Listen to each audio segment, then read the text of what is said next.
والد کی قبر پہ جا کے اس بات کا احساس دلایا کہ میں آپ کو دیکھ نہیں سکا. اب بتاؤ. اچھا باپ کو نہیں گلے لگایا. اچھا یہ بتاؤ کبھی ماں کے پیر دبائے ہیں زندگی میں؟ کبھی کہا ہے کہ اماں تو نے ہمیں سوکھے پہ سلایا تو گیلے پہ سوتی رہی ہے؟ بتاؤ تو صحیح. ماں کو گالی دینے والوں، ماں کے ساتھ ترشی سے بولنے والوں، قرآن پاک نے کہا یہ دونوں کندھے نا، قرآن میں اللہ فرماتے ہیں اس کو ایسے جھکا، ایسے کندھوں کو موڑ اور پھر ماں باپ کے ساتھ بات کرتا. پڑھیے قرآن پاک. فرمایا اپنے کندھے جھکا کے ان کے ساتھ گفتگو کرنا. آپ بتاؤ نا اپنے دل پہ ہاتھ رکھ کے کبھی امی جی کے ساتھ کچھ وقت گزارا ہے؟ کبھی ماں کے لیے کچھ کیا ہو؟ پوچھو نا اس دل سے. اچھا کبھی اپنی بیوی کو کہا ہو کہ یار میں تیرا دوست ہوں، کوئی بات نہیں، تو اپنے سارے دکھ مجھے بتا. کبھی اپنی بیوی کو کہا ہو کہ تو اپنے سارے دکھ مجھے بتا، میں تیرے ساتھ کھڑا ہوں؟ بتاؤ کبھی کہا ہے؟ جو لوگ بیوی کے منہ پہ تھپڑ مارتے ہیں، بدتمیزی کرتے ہیں، بتاؤ تو صحیح. محمد رسول اللہ صلی اللہ علیہ وسلم نے ازواج مطہرات کے ساتھ ایسی زندگی گزاری کہ وہ آئیڈیل ہے کائنات میں. آپ بتاؤ. اچھا ایک بات بتاؤ، کسی روتے ہوئے کو ہنسایا کبھی؟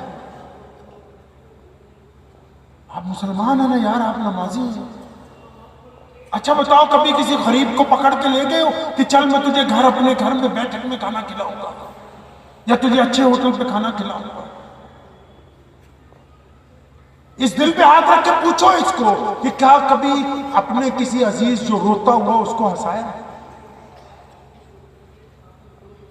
یاروں دوستوں سے نگاہ پھیرنے والوں پوچھو اس دل سے کہ تمہارا کوئی یار، تمہارا کوئی دوست، تمہارا کوئی رشتہ دار جب دکھ میں ہوتا ہے، پریشانی میں ہوتا ہے، تم نے کبھی اس کو جا کے یہ کہا ہو کہ پرواہ نہ کر میں تیرے ساتھ ہوں یار؟ کبھی کچھ کیا آپ نے ایسا؟ آپ مسلمان کہہ رہے ہیں نا اپنے آپ کو. محمد رسول اللہ لوگوں کے دکھ درد بانٹتے ہیں نا، اس لیے آپ سے یہ پوچھ رہا ہوں. اچھا یہ بتاؤ، یہ بھی چھوڑو، آپ کا کوئی دوست، آپ کی کوئی بہن، آپ کا کوئی کلاس فیلو، آپ کا کوئی پڑوسی، آپ کا کوئی رشتہ دار، آپ کا کوئی قریبی جاننے والا جو غریب ہو، مالی حیثیت سے لوگوں کے آگے ہاتھ نہیں پھیلاتا ہو، آپ جانتے ہو کہ اس کا تنخواہ میں گزارا نہیں ہوتا، اللہ نے آپ کو ایکسٹرا پیسے دے رکھے ہیں، آپ نے کبھی کسی لفافے میں 2000 5000 یا جو مالدار لوگ ہیں انہوں نے 1,50,000 کسی لفافے میں ڈال کے چھپکے سے جا کے رات کو اس کے گھر کے دروازے سے نیچے سے کھسکا گئی ہوں اس نیت کے ساتھ کہ میرے یار کی عزت باقی رہ جائے، اس کو پتہ بھی نہ لگے اور اس کی مدد ہو جائے؟ بتاؤ کچھ کیا ہے؟ کیا باتیں کیا کرتے ہو مسجدوں میں بیٹھ کے؟ کچھ ایسا کیا ہے کبھی زندگی میں؟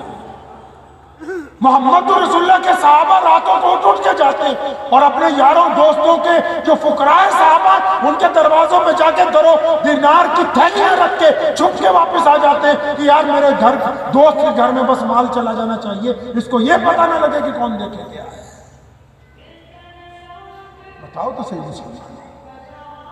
تبدیلی لانی ہے ہمیں تبدیلی لانی ہوگی انشاءاللہ.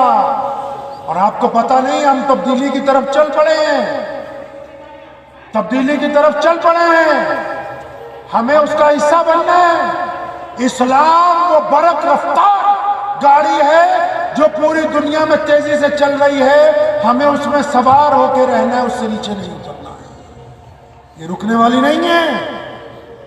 ہمیں تبدیلی کے اندر شامل ہونا ہے، شامل ہوں گے انشاءاللہ.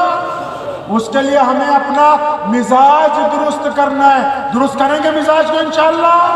امیر المومنین گئے جنگل میں گھومنے، وہاں ایک گڈریا بکریاں چرا رہا ہے، امیر المومنین نے اس کو دیکھا، ویسے ہی امتحان لینے کے لیے کہا ایک بکری ہمیں دے دو، تو گڈریا کہنے لگا نہیں یہ مالک کی ہیں میں دوں گا نہیں. حضرت نے اسے کہا کہ ایسا کرو پیسے لے لو بکری دے دو، جو مالک ہے اس کو بولنا کہ تمہاری بکری شیر اٹھا کے لے گیا. تو بکریاں بیچنے والا کہتا ہے، گڈریا کہتا ہے کہ بات تو تم نے بہت اچھی کی ہے، میں تم سے پیسے لے لوں، ایک بکری ایک